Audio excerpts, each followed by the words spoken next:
Hello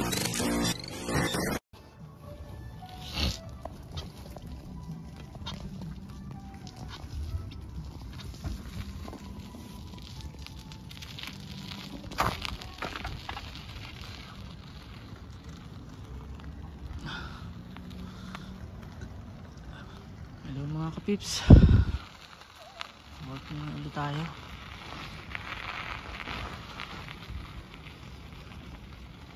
Dumaan muna ako sa bangko.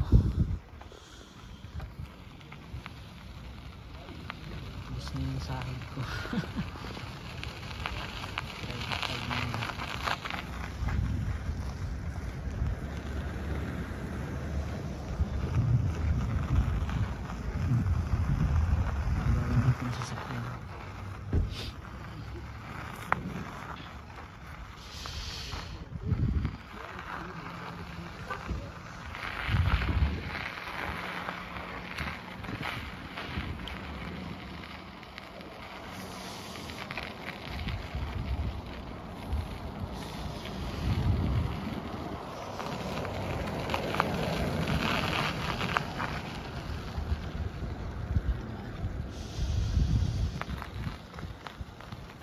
Isang araw kasi premium hall kasi yung co-worker nagkaroon sila ng panay sa art gallery siya kasi matindi yung pera sa kanila, hindi pa rin tapos.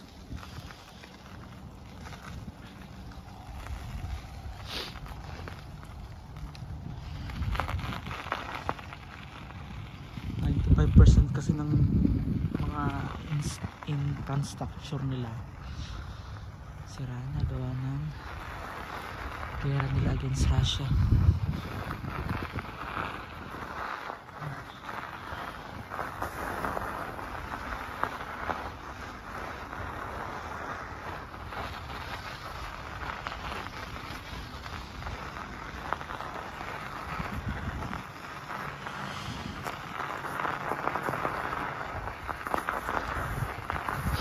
Next year naman tapos na yung mga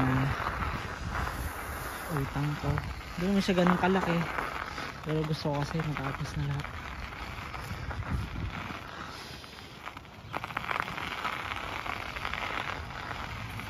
Pero wala masyadong isipin.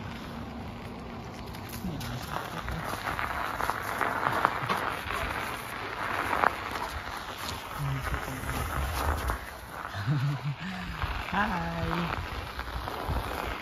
Para siyang beer.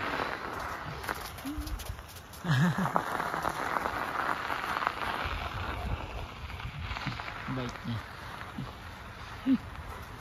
Energetic. Oh, baka mabangga ka. Diyan. Lah. Nunod po siya sa akin.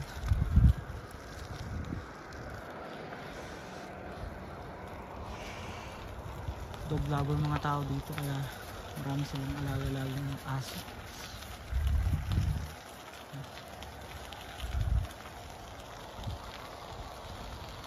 Na naman buti na lang may credit card.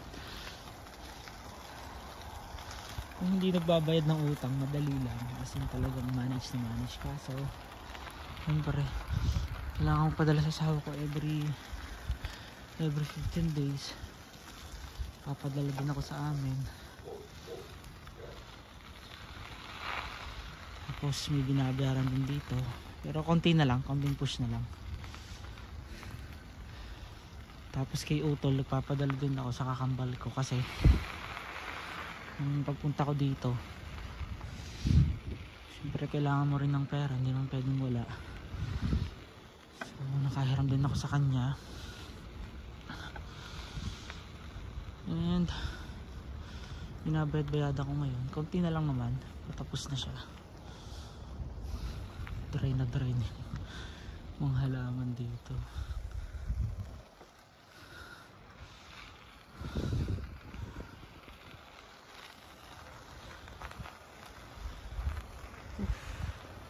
Masyadong malamig ngayon.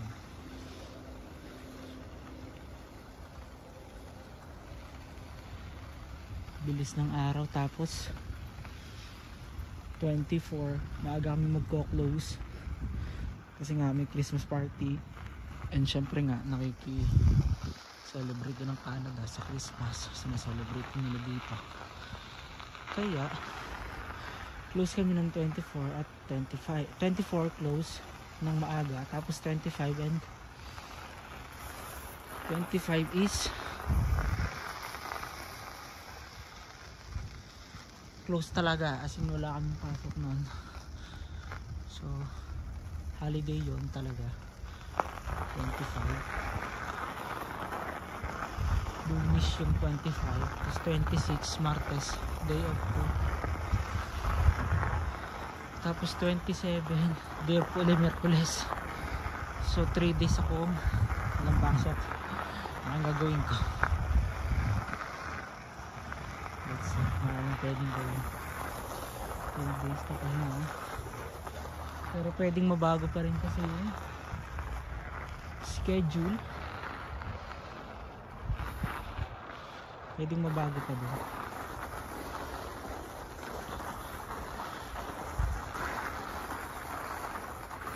Tentative pa lang naman kasi yan. Kasi usually talagang day off Tuesday and Wednesday every week. Pero tingnan natin yung Christmas.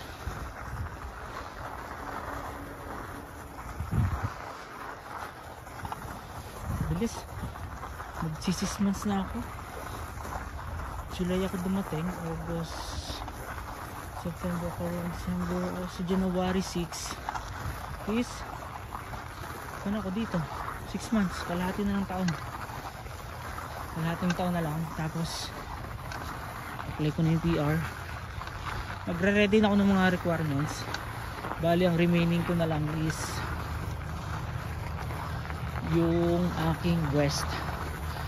So yun yung evaluation ng tinapos mo sa Pilipinas, tapos may equivalent kasi dito.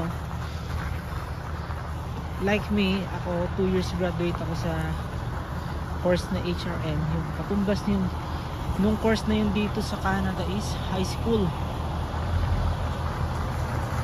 High school lang siya dito, pero one of the basic requirements yun.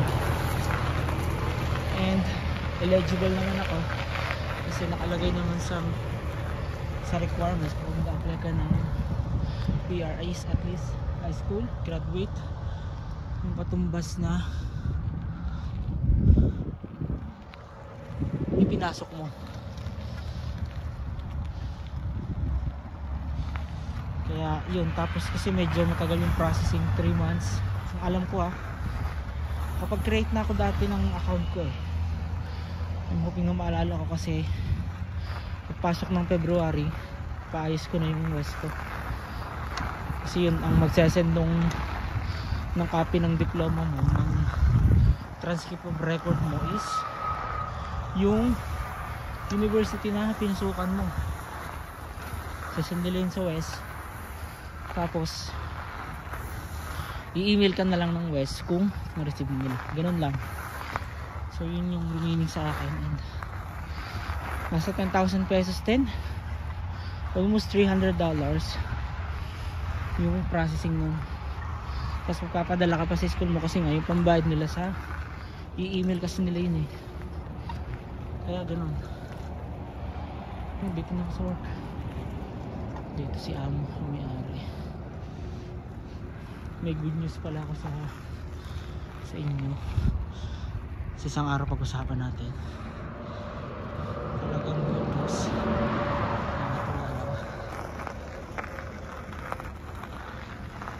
Bait talaga ng amo ko. Nangyayari natin yung business na kung bait na nag-asawa. So i-share ko sa inyo next vlog ko. Ano ako sa work, padala muna kay Utol. Ay buhay, ganun talaga. At least kumikita, nakakaraos naman daily. Thanks God. Ayun lang, work to work muna. See you na lang mga ka-tips sa susunod ko ulit na vlog. May mga kan dito. Smoky Lake Lions Club. Kasi umalis na. Bilis. So, work muna ako. Monday ngayon. Yung pag-aari ng aking laki na daming business na nakakatawa. Tapos dito yung work ko. Yun yung work ko. May bago nga silang gasoline station ulit, bagong tayo nila. Last week lang yan. Meron sila sa harap, meron din sila sa likod. Ayan o. Ayan. Galing no? Pasok na ako sa work. See you mga kapips. And God bless you all. Thank you for supporting my channel. Bye bye. God bless.